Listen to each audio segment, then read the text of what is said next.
Bismillahirrahmanirrahim. Assalamualaikum warahmatullahi wabarakatuh. Perkenalkan, nama saya Wahyuni. Kali ini saya akan membahas dampak pembangunan pelabuhan perikanan pantai atau PPP Labuan terhadap lingkungan sosial masyarakat nelayan di Desa Teluk, Kecamatan Labuan, Kabupaten Pandeglang, Kota Banteng. Langsung saja kita akan bahas. Adapun aktivitas proyek ini yaitu pembangunan pelabuhan bertujuan untuk meningkatkan produktivitas serta meningkatkan nilai tambah usaha perikanan tangkap guna penyediaan dan kecukupan ketahanan pangan khususnya berasal dari protein hewani. Pelabuhan perikanan pantai PPP Labuan memiliki potensi pengembangan yang cukup prospektif karena menghadapi wilayah perairan dengan kaya potensi sumber daya ikan. Potensi sumber daya ikan dan usaha menangkap ikan di wilayah ini diperkirakan mencapai volume produksi hasil tangkap di darat di PPP Labuan pada tahun 2005 adalah 2.150.2 ton yang merupakan produksi PPP terbesar dibanding PPP yang lain di Kabupaten Pandeglang, yaitu sekitar 71,4% dari jumlah volume produksi hasil tangkap Kabupaten Pandeglang. Nilai produksi PPP ini juga tertinggi di antara PPP lainnya pada tahun yang sama, yaitu sebesar 13.336,0 juta atau sekitar 82,3% dari jumlah nilai produksi hasil tangkap kabupaten ini atas referensi Kamar pada tahun 2008. Adapun komponen lingkungan yang berdampak yang dampak negatifnya itu yaitu dampak yang diakibatkan dari perburukan yang terlalu dalam di sekitar pola pelabuhan mengakibatkan terumbu karang menjadi hilang dan biota laut menjadi rusak sehingga nelayan harus mencarikan ke daerah yang cukup jauh dan membutuhkan biaya yang cukup banyak. Bantuan yang tidak merata yang dirasakan nelayan menimbulkan kecemburuan sosial antara masyarakat yang mengakibatkan kondisi konvesitas masyarakat yang dulu saling membantu sekarang menjadi individualis. Mata pencarian masyarakat menjadi hilang akibat pembangunan pelabuhan seperti lahan untuk pengolahan ikan asing menjadi lebih sempit dan habitat terumbu karang menjadi rusak dan hancur mengakibatkan nelayan tidak bisa mencari ikan di dekat area pelabuhan lagi. Selanjutnya, adanya pelabuhan BPPP tidak mengubah pola hubungan antara pengusaha ikan dengan nelayan sehingga tangkapan tidak bertambah langsung. Adapun dampak positifnya itu terdapat keuntungan untuk masyarakat PPP yang sudah memberikan lapangan pekerja bagi masyarakat lokal, yaitu dengan berdagang sembako, membuka usaha warung kecil-kecilan, adanya SPBN di sekitar pelabuhan, pelayanan izin kapal lebih mudah, dan tersedianya pabrik es untuk kebutuhan masyarakat dan perusahaan ikan. Selanjutnya itu batas studi AMDAL. Berdasarkan surat keputusan nomor KEP 44/M/2007 tentang peningkatan status penangkaran pendaratan ikan PPI Labuan menjadi pelabuhan perikanan pantai PPP Labuan.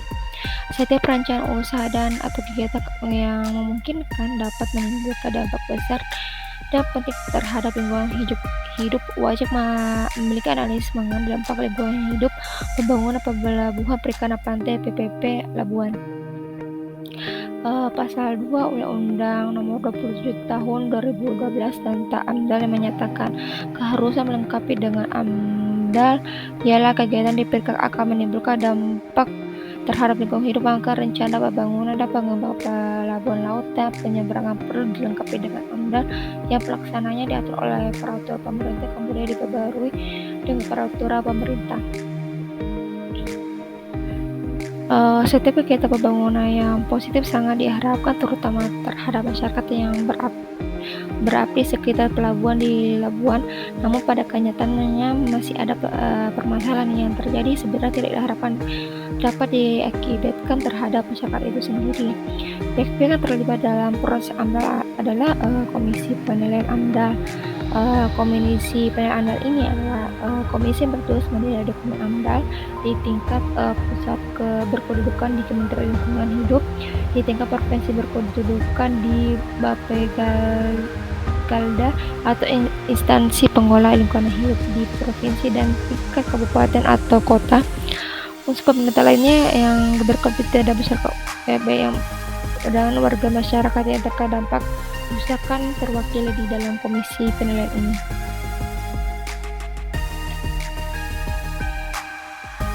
Adapun tenaga atau ahli atau pakar yang menyatakan proses penyusunan KA adalah proses penutupan lingkup permasalahan yang akan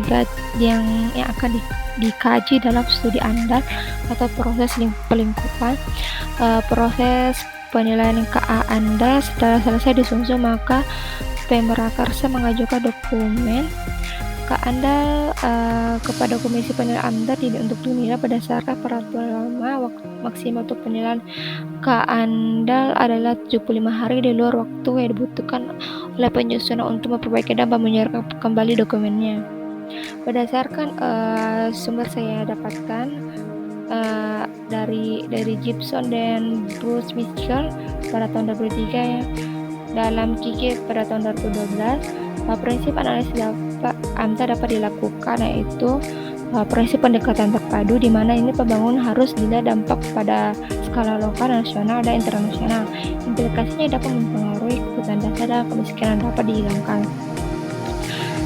Selanjutnya proses analisis dan pengambilan keputusan yang terkait harus terbuka, partisipatif, dan adil. Harus ada petunjuk pelaksana, kondisi syarat penerimaan harus dapat dijalankan. Selanjutnya semua bentuk pembangunan harus ramah lingkungan, baik pembangunan di kota pemerintah, masyarakat maupun swasta. Analisis dampak harus menekan efisiensi. Berbagai cara harus disusun secara sistematis untuk menghubungkan analisis dampak dan pengambilan keputusan yang lebih tinggi. Dan selanjutnya, analisis dampak harus menekan pada identifikasi kemungkinan yang terbaik, artinya tujuan dan keunggulan relatif dan alternatif pembangunan terpilih harus dikaji secara kritis dan mendalam. Jadi pada kesimpulan dari pembahasan saya ini, kegiatan pembangunan pelabuhan pada umumnya mempunyai aktivitas sebagai sumber dampak. Aktivitas sumber dapat menyebabkan dampak positif yang harus dikembangkan dan dampak negatif yang harus dicegah dan ditanggulangi.